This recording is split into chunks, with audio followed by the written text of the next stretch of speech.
Good evening. Everybody can hear me? First, I will say that I'm just recovering from a terrible chest cold, so please bear with me. So a funny thing happened on the way to the theater tonight. My neighbor is about 4 years old, is about that tall, and as I was walking out the door, he came up to me and said, with a snowball in his hand, "Why are you wearing so much lipstick?" And I said, "Oh, because I'm going to give a speech tonight." And he said, "Who are you giving a speech to?" And I said, "Oh, a bunch of women." And he says, "Oh, why are you giving a speech?" I said, "Because I'm out to inspire lots of women." "Oh." And then he proceeded to run up to his older brother and he said, "She's going to speak to inspire lots of women." Congratulations to all award recipients tonight. Well done. And happy International Women's Day. Celebrating and honoring women with awards and events like this is very important. And in fact, I don't think we do it enough. Okay. All right. And I would especially like to extend a warm congratulations and thank you to the Honourable Hazel Callahan for shining light for so many women for so many years. Thank you.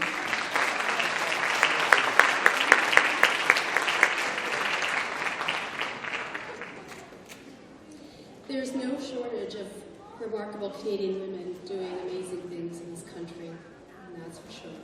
And hats off to Dancing Damsels for pulling together a great event, and again, congratulations to all. I am a woman on a journey of following my heart.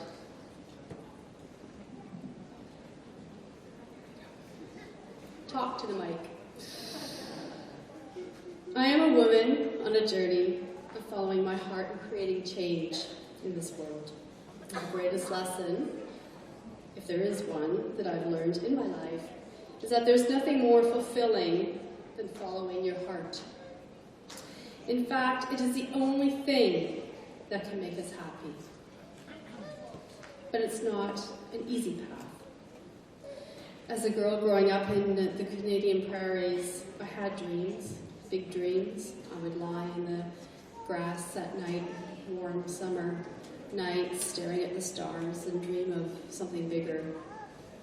And hatching a plan, always hatching a plan to escape my small town in Saskatchewan. And I did.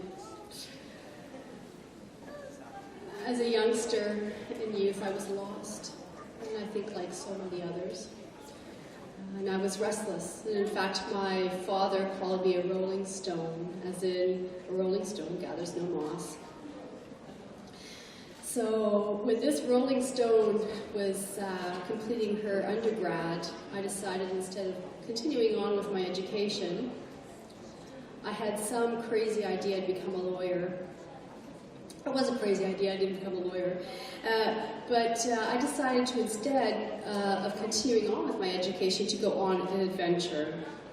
And so I went home the weekend before my graduation, and I announced to my father that I was going to move to London, England. And so there's my dad and me sitting in our living room, my dad, with his wall of newspaper, and I'm on the other side trying to get his attention. "Dad, I'm going to move to London. I've always had this dream. This is something I've always wanted to do." Here's my father, all of newspaper. Without taking it down, he said, "Shannon, you're such a dreamer." Wow, I'm a dreamer, am I? Well, okay, so he really pushed a button, and I thought, okay, I'll show you how much of a dreamer I am. So this rolling stone, this rebel, the next morning, went to a travel agency. Without any plans, I booked a flight to London. I didn't know anyone, I didn't have a job, I didn't have a place to stay, but I booked my flight because I was going to show my dad that I was a dreamer. So sure enough, I moved to London and had one of the most amazing times of my life because it really enabled me to spread my wings. So So then I was on a roll. I came back to Canada. I moved to Toronto, and I began a career in the PR industry. And I had an interesting job. I was meeting celebrities. I was traveling the world. I had a nice place to live. I had beautiful clothes. I had a loving partner. I had everything that the outside world would think that would make someone happy. But the truth is, I felt something was missing, and I was very unhappy, and I didn't know why. So I realized that, doing some work on myself, that I was not listening to my heart enough. In fact, I was told my heart was closed. I wasn't living with enough gratitude. And so my spiritual quest began. I wanted to know what was the connection with my heart and happiness. And so I discovered that fear and guilt close down the heart, and when the heart is closed, you can't hear its whisper. But when we let go of fear and guilt, we can open our hearts so we can hear the whisper. And when we can hear the whisper, we believe in ourselves. We can make our dreams come true. And the key to that is gratitude, when we're grateful for what we have and for what we don't have. And so, if you follow your heart, as I've discovered, you'll have many rewards. And here are some of mine. In 2011, a dear friend of mine told me he had less than a year to live. And I didn't know my friend was ill, and I was very sad. That evening I went home and I asked myself, well, if I had a year to live, somebody told me that, what would I do? And I've asked myself this question many times, but somehow this time it was different. And there was some sort of urgency, there was something deeper in there for me. And I've had lots of dreams in my life. I continue to always have lots of dreams, and I knew that I had the talent and the skills to go on to create what would become Extraordinary Women TV, although I thought I would do a radio show. So I got together with some friends after and had some dinner, and I said, the weekend after, we said, I was thinking of putting this radio show together. And my friend said to me, Shannon, you're such a dreamer.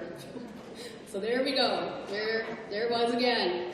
So, a dreamer, huh? I'll show you. So, what did this rebel do? Within a matter of weeks, I created not a radio show, but I created Extraordinary Women TV. And at the time, it was a live television show, and it was really the first of its kind here. I was pioneering. I didn't even know it. I didn't know what I was doing. I had no hosting experience. And I went on to produce and host 52 episodes for Rogers and more than 300 webisodes for the internet. And the true gift for me is that I got to meet hundreds of extraordinary women, like author Marina Namat, who has written extensively about her time in prison in Tehran, and entrepreneurs like Debbie Travis, and entertainers like Julie Black. And they trusted me to get into their hearts and find out more about them and share their messages with the world.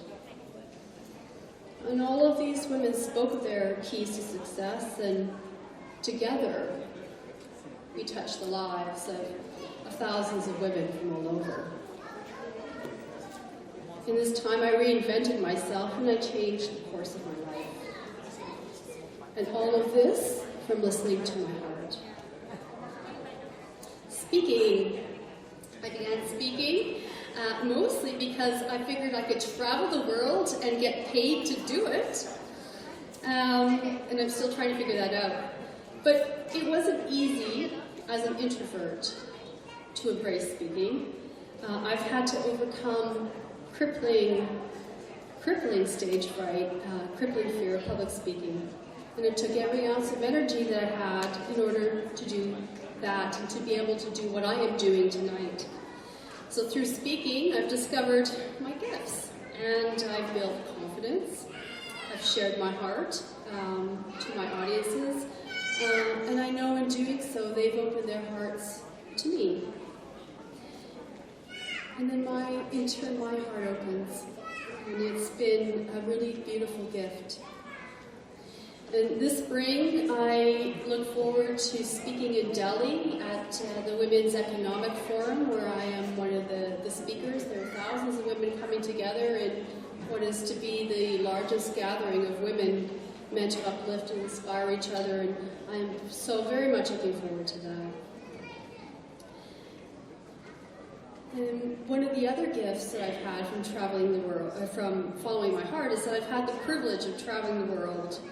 And travel is my greatest inspiration, it is my greatest dream. And most recently, I visited Northeast India, where I danced with the tribes in Assam. I covered a festival called Rangali, and that was a very interesting introduction to India.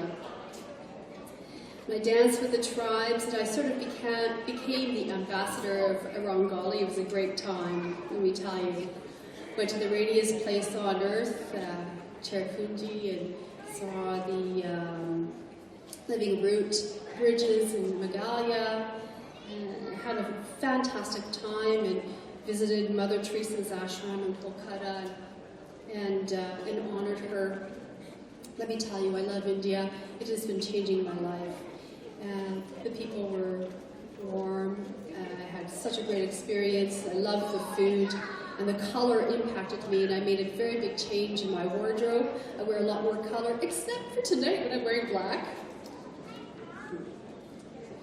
My travels have taken me to Geneva, Switzerland, where I got to visit CERN, where the God particle was discovered, so I joke that I met God.